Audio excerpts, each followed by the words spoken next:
Hello everyone, कैसे हैं आप लोग। देखिए 7 तारीख को हमारा नेट का एग्जाम हुआ है और लोग इसके रिव्यू ये दे रहे हैं कि कुछ लोग कह रहे हैं कि बहुत इजी एग्जाम था और कुछ लोग कह रहे हैं कि मॉडरेट लेवल का एग्जाम था। देखिए एक मुश्किल बोलने वाले जो हैं उनको मैं फिलहाल उन्हीं के लिए, चाहे मुश्किल बोल ले या मॉडरेट बोल ले, उन्हीं के लिए मैं ये वीडियो बना रहा हूँ। देखिए अगर आपने मेरे चैनल को देखा हो तो मैंने उसमें लिखा हुआ है कि WhatsApp on this number for any queries, ठीक है। तो मेरे नंबर पे मुझे बहुत सारी इंक्वायरी आई कि सर बताइए कि कैसे नेट की प्रिपरेशन स्टार्ट करें, क्या करें क्या ना करें। और मैं ये मानता हूं कि ये सबसे बेस्ट क्वेश्चन है, क्या ना करें कैसे करें। जब हमें ये पता होगा ना कि कैसे स्टार्ट करनी है तैयारी, एक हमें एक बढ़िया अप्रोच पता होगी, तब हमारी जो मेहनत है वो आधी हो जाएगी। और जैसा कि मेरा स्टाइल है कि smart work plus hard work, उसी से आपका नेट होगा। देखिए मैं आपको एक बात और बताना चाहता हूं, ऐसा बिल्कुल नहीं है कि भाई मैं कोई खब्बी खान हूं या कोई भी कोई खब्बी खान है यूं बता दे भाई जो मैंने बता दिया बस ऐसे कर लो वैसे कर लो। ऐसा नहीं, एक प्रॉपर मैं आपको अप्रोच बताऊंगा कैसे करना है। बहुत से लोग, हर एक बंदे की अपनी अलग अलग स्ट्रेटेजी होती है, लेकिन मेरा क्या सीन है कि मैंने बिल्कुल अभी जीरो लेवल से स्टार्ट किया और मेरा बैकग्राउंड इंग्लिश नहीं था, मैं साइंस बैकग्राउंड था। धीरे धीरे धीरे धीरे धीरे करके मैंने अब इस चीज को सीखा है और मैं आपको प्रॉपर बताऊंगा। मैं आपको एक, देखिए मैं कोई ये हवाबाजी नहीं कर रहा मैं, लेकिन आपको एक बात बता रहा हूं। जैसे मैंने अपने दोस्त का भी नाम लिया था लास्ट टाइम। देखिए जितना भी मैं आपको मटेरियल भी बताऊंगा ना, और जो मटेरियल मेरे पास है, मैं आपको देखो हर पेपर में क्वेश्चन डिफिकल्ट भी होते हैं, इजी भी होते हैं। तो मैं जो इजी क्वेश्चन थे या जितने मतलब जो क्वेश्चन नॉन क्वेश्चन थे, 90% क्वेश्चन मेरे मटेरियल में से आ रहे थे। मैं एक्सैगरेट नहीं कर रहा। अब आप कहोगे भाई तेरे इतने आ रहे थे तो तेरा जेआरएफ हो जाएगा, ठीक है, पेपर वन का भी रोल होता है। मैं आपको जितना, बस आपको ये बताना चाह रहा हूँ बेसिकली कि कैसे स्टार्ट करना है, ठीक है जी। क्योंकि सभी को, हर एक बंदे को पर्सनली में कॉल मतलब कोई पूछता है बताओ तो उसमें भी आधा घंटा लग जाता है। तो इसीलिए मेरी वीडियो है, जो जीरो से भी स्टार्ट कर रहे हैं ना, मैं आपको गारंटी देता हूँ आपका नेट हो जाएगा। और रही बात पब्लिसिटी की, देखिए हर कोई अपने बैच वगैरह की पब्लिसिटी करता है, तो मैं भी करूंगा बिल्कुल, क्योंकि एक रेगुलर सोर्स ऑफ इनकम होना बहुत जरूरी है, ठीक है। मैं अभी जब बहुत मान लीजिए मैं जब स्टेबल हो जाऊंगा तो हो सकता है कि मैं फ्री में भी कोचिंग देने लग जाऊं। अभी रेगुलर सोर्स ऑफ इनकम होने के लिए मेरे को ये जरूरी है, इसीलिए मैं बीच में पब्लिसिटी कर देता हूं। लेकिन पहले मैं आपको बताऊंगा कैसे स्टार्ट करते हैं, ठीक है जी। तो सबसे पहले देखिए यूजीसी नेट, आपको पता असिस्टेंट प्रोफेसर बनने के लिए नेट कंपलसरी है, जैसे हरियाणा में टीचर बनने के लिए एसटेट कंपलसरी है, ठीक है जी। वैसे ही कहीं पे भी आपको असिस्टेंट प्रोफेसर बनना है तो नेट आपको जरूरी है। जो सेट एग्जाम्स होते हैं जैसे हिमाचल प्रदेश में सेट, अगर आपका नेट नहीं है तो आपका सेट से भी काम चल जाता है, लेकिन नेट तो हर जगह चलेगा ही चलेगा, ठीक है जी। अब तो आपको सबसे पहले सिलेबस पता होना चाहिए, सिलेबस की मोटी मोटी बातें पता होनी चाहिए। जैसे पहला से लेके ड्रामा है ना, पोएट्री है, फिक्शन है, ठीक है जी, इंग्लिश इन इंडिया है, लिटरेरी थियोरी है, कल्चर है, कल्चरल स्टडीज, क्रिटिसिज्म है, लिटरेरी क्रिटिसिज्म, रिसर्च मेथोडोलॉजीज है इन इंग्लिश, ओके, लिंग्विस्टिक्स है। तो आपको पहले क्या करना है, आपको इन सिलेबस जो लिखा हुआ है इनकी मोटी मोटी बातें तो पता होनी चाहिए कि पोएट्री क्या होती है, फॉर्म्स ऑफ पोएट्री क्या होती है, फिक्शन क्या होता है, ड्रामा क्या होता है, ड्रामा की फॉर्म्स क्या होती है, जैसे ड्रामा है, प्ले क्या है। जैसे मैंने लास्ट टाइम बताया था, मैं एक बार और बता देता हूं, dramas are meant to be performed, जो परफॉर्म होंगे वो ड्रामा है, वैसे ब्रॉडर कैटेगरी है, और जो पढ़ने के लिए होते हैं वो प्ले है, ठीक है जी। फिर उसके बाद लिंग्विस्टिक्स आ जाती है कि साउंड कैसे प्रोड्यूस होता है, ठीक है, जीभ कहाँ लग रही है, ता, जैसे म बोल रहा हूं तो मेरे मुंह बंद हो रहा है, phonetics is a branch of linguistics, okay. तो उसके बाद रिसर्च मेथोडोलॉजी, ये खेलेंगे, ये बात की बातें, इनसे हम बात करेंगे। अब मैं आपको बताता हूँ कि तैयारी कैसे करते हैं, ठीक है। आपको सिलेबस पता चल गया, आपने क्या करना है। देखिए बहुत लोग मिसगाइड करते हैं, मिसलीड करते हैं, बिल्कुल भी नहीं होना। ये बुक करनी पड़ेगी, ये बुक करनी पड़ेगी, बिल्कुल नहीं ऐसा करना। देखिए स्टैंडर्ड बुक अगर आप पहली बार में उठाएंगे तो आपको समझ नहीं आएगी। पहले आप अपना बेसिक्स बनाइए, जिनका बेस है वो तो कर लेंगे। तो स्टार्ट कर रहे हैं हम, ठीक है। तो मैं बताता हूं आपको, आपने क्या करना है, आप लोगों ने 4-4 राइटर लेने हैं, स्टार्टिंग में 2-2 राइटर लेने हैं, एक एक राइटर ले लीजिए। कैसे लेंगे, अगर मैं नेट की परस्पेक्टिव की बात करता हूं तो हमारे मेजरली क्वेश्चंस जो पूछे जाते हैं वो रोमांटिक एज से स्टार्ट होते हैं। Romantic age, Victorian age, modern age, post modern age, इन 4 एजेस से, ब्रिटिश की मैं बात कर रहा हूं, मेजर क्वेश्चन यहां से आते हैं। और जो आपकी पहली रहेगी, जैसे चौसर में, एक चौसर की कैंटरबरी टेस्ट पूछ लेते हैं, अलेक्जेंडर पोप पूछ लेते हैं, John Dryden, doctor Samuel Johnson, Francis Bacon, Philip Sidney. 4-5 writer है पिछले, बस ये मोर देन इनफ है। बाकी जो आएंगे उसको आप छोड़ भी सकते हैं स्टार्टिंग में, बाद में आप कवर कर सकते हैं, बाकी आप छोड़ सकते हैं, ठीक है जी। जॉन मिल्टन भी रह गया था, ये मतलब मोटे मोटे मेजर राइटर जो क्रिटिसिज्म में भी आते हैं, ठीक है, इनको करना है। उसके बाद अगर मैं बात करता हूं, कि स्टार्ट जैसे ब्रिटिश है, आपको पता है कि ब्रिटिश 30 to 35 क्वेश्चंस के वेटेज रखता है। पहले तो बहुत क्वेश्चन आते थे ब्रिटिश के, लेकिन अब ऐसा नहीं है, अब तो इंडियन ज्यादा आने लग गया है। तो आपको ब्रिटिश, लेकिन आप ब्रिटिश को छोड़ नहीं सकते, क्योंकि जॉब हमें ब्रिटिश ही दिलवाएगा। एनवीएस, केवीएस, DSSS भी ब्रिटिश से बहुत क्वेश्चन पूछे जाते हैं, ठीक है जी।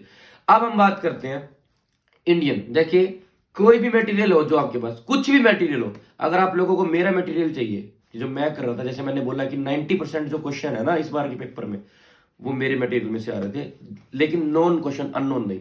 तो आपको मेरा मटेरियल चाहिए, मैं आपको फ्री ऑफ कॉस्ट प्रोवाइड कर दूंगा, इतना भी कोई लालची नहीं है, ठीक है। मैं प्रोवाइड करूंगा आपको अपना मटेरियल, बताऊंगा भी कैसे करना है। तो आपने क्या करना है, देखिए जी, आप राइटर उठा लीजिए, जैसे इंडियन उठा लीजिए, इंडियन लिटरेचर, कोई भी जो भी आपके पास है उस इंडियन लिटरेचर को आप पहले कवर कीजिए। अब कैसे करेंगे कवर, प्रॉब्लम तो यही है, इतना कुछ दिया हुआ है। आपने क्या करना है, देखिए एक पीडीएफ रखिए अपने पास प्रीवियस ईयर की, बिल्कुल भी बुक मत रखिए, क्योंकि लोग आपको मिसगाइड करेंगे, भाई प्रीवियस ईयर का रट्टा मारता था। कभी भी question as it is repeat नहीं होता, except literary theory, cultural studies और क्रिटिसिज्म, इनमें तो रिपीट हो जाता है, क्योंकि वो स्टैटिक है डाटा, उसको कितना फेरबदल कर लेंगे, लेकिन बाकियों में नहीं होता। बाकी स्टैटिक नहीं, आप कहेंगे भाई वर्क तो लिख दिया, लेकिन उसको भी आप ट्विस्ट कर सकते हैं, लेकिन क्रिटिसिज्म को आप ट्विस्ट नहीं कर सकते। तो आपने क्या करना है, प्रीवियस ईयर आप रखिए अपने पास, फोन में रखिए, क्योंकि हार्ड कॉपी में आप बहुत परेशान हो जाएंगे। तो राइटर लिखिए, जैसे कि मान लीजिए मैंने लिख दिया आर.के. नारायण, फिर आर.के. नारायण जब आप पीडीएफ खोलेंगे अपने फोन में, तो उनमें 2 एरो आएंगे हाईलाइटेड क्वेश्चन में, तो एरो को दबाते रहिए, तो आपको अलग अलग क्वेश्चन आता रहेगा। तो मेजर राइटर होंगे, उनसे बहुत सारे क्वेश्चन आए होंगे अलग अलग वर्क से। तो देखिए मेजर राइटर का तो सब कुछ करना होता है, ठीक है, लेकिन सब कुछ में भी कुछ वर्क्स ऐसे होंगे जो मोस्ट इंपोर्टेंट आपको दिख जाएंगे, भाई उसी वर्क के इधर उधर से क्वेश्चन आ रहा है, तो वो वर्क्स तो आपने डिटेल में करने हैं, बाकी वर्क्स के नाम आपको याद रखने हैं। मेजर राइटर्स की बात करता हूं। माइनर राइटर है, जैसे कि इस बार क्वेश्चन आया होता है हेनरी डिरोजियो, ठीक है, हार्प ऑफ जहांगीरा, और फर्स्ट पोइट भी कहते हैं, हेडमास्टर बन गया था ये बंदा। ये पढ़े हुए क्वेश्चन थे, मेरे मटेरियल में देखना, एज इट इज आपको मिल जाएगा। तो ऐसे ऐसे क्वेश्चन थोड़ी कोई छोड़ता है। अब जैसे एक क्वेश्चन आया हुआ था इस पेपर में, अरुण कोलाटकर, ठीक है, जेजुरी किसका वर्क है। देखिए मेरा मेथड क्या है कि मैं ना चीज को आसान बनाता हूं, क्योंकि मैंने आपको बोला मैं जीरो से उठाऊंगा, मेरा साइंस बैकग्राउंड है। मैं ना बहुत गधों की तरह 100 बार करने में यकीन नहीं रखता। एक बार अच्छे से करो, उसके बाद ढंग से करो, मतलब एक बार आप लर्न कर लो, उसके बाद आप अच्छी तरह कर लो, इतना बहुत होता है, और एक बार किसी को समझा दो। तो मैंने ऐसे बनाए थे, अरुण को लटकाकर जेजुरी, जेजुरी एक छोरी का नाम है, अरुण को लटकाकर, मतलब छोरी इन द सेंस मेरी भाषा में, मैं याद करने के लिए, अरुण को लटकाकर जेजुरी बाजली, जेजुरी वर्क था, एक बाजली मतलब बिजकी वाही। तो इन दोनों में से एक क्वेश्चन आया हुआ था कि को लटकर क्या। अब जूडिथ बटलर का क्वेश्चन था, एज इट इज आया था, जेंडर ट्रेवल, चलो मैं वो बाद में करते हैं बात। तो इंडियन आपने क्या करना है, पहले आपने देखना है पीवाईक्यू में कि क्वेश्चंस कितने आ रहे हैं, कैसे आ रहे हैं। तो और जो क्वेश्चन आ रहे हैं, आपने देखिए 3 रंग के अपने पेन रखने हैं, रेड, ब्लू, ग्रीन। जो भी आपके मटेरियल जहां पीवाईक्यू आया, आपने उसको रेड पेन से मार्क कर देना है पीवाईक्यू लिख के, ताकि जब नेक्स्ट टाइम आप उसको पढ़ेंगे तो आपको पता होगा भाई ये पीवाईक्यू है और इसको मुझे ढंग से पढ़ना है। ढंग से पढ़ना मतलब एक बार यूट्यूब पे वीडियो देख लीजिए इफ इट इज अवेलेबल, उसके बाद विकिपीडिया की जो शुरू की 2-3 लाइनें होती है, उसका प्रोटैगनिस्ट और उसकी सेटिंग वो लिख लीजिए, एक थीम लिख लीजिए, प्लॉट, सॉरी प्लॉट नहीं, सेटिंग, थीम और प्रोटैगनिस्ट, ये 3 चीजें लिख लीजिए आप, ठीक है जी। ऐसे करते करते आपको राइटर्स कवर करने हैं। स्टार्टिंग में 1 राइटर, फिर 4-5 दिन बाद 2 राइटर, हफ्ते 10 दिन बाद, देखिए सिटिंग बनती नहीं है इतनी आसानी से, सिटिंग बनाने में टाइम लगता है। तो 10 एक दिन बाद जब आपकी सिटिंग बन जाएगी, तब आप 4 राइटर ले लीजिए, ठीक है जी। फिर 4 राइटर का साथ में अपना कोई जोड़ीदार रखिए, अपने दोस्त नहीं, बहन, कुछ भी रखिए, भाई, तो उनसे फिर उनका डेली बेसिस पे टेस्ट दीजिए, ठीक है जी। इतना आपको माथा तो मारना पड़ेगा, अपना देखना पड़ेगा, ठीक है। ऐसे करके आपका सिलेबस होगा कंप्लीट। अब बात करेंगे लिटरेरी थ्योरी, कल्चर, क्रिटिसिज्म। आप किसी भी यूट्यूब पे वीडियो देख सकते हैं, आप चाहे तो डॉक्टर कल्याणी वल्लट है कल्चरल के लिए, मुझे लगता है कि उनसे ऊपर कल्चरल में कोई नहीं है, ठीक है, आप वो कर सकते हैं। थ्योरी के लिए भी आप जो आपको यूट्यूब पे अच्छा लगता है कर सकते हैं। अगर मैं आऊंगा तो मैं आपको अपने स्टाइल से कराऊंगा, मैं सारा ऐसा नहीं है कि मैं यूट्यूब पे सब कुछ बता दूंगा, तो फिर मेरे पे पढ़ेगा कौन, है ना। तो वो मैं पढ़ाऊंगा, लेकिन आपको मटेरियल आपको मैं बता दूंगा, मटेरियल फ्री में दूंगा आपको, ठीक है। उसके बाद अब हम बात करते हैं किसकी, आपके जो क्रिटिसिज्म है, ठीक है, नहीं क्रोनोलॉजी है। क्रोनोलॉजी देखिए मेरी एक वीकनेस है, मेरे को डेट्स अच्छी तरह याद नहीं होती, लेकिन मैं आपको एक बात बता रहा हूँ, क्रोनोलॉजी करने का भी तरीका है।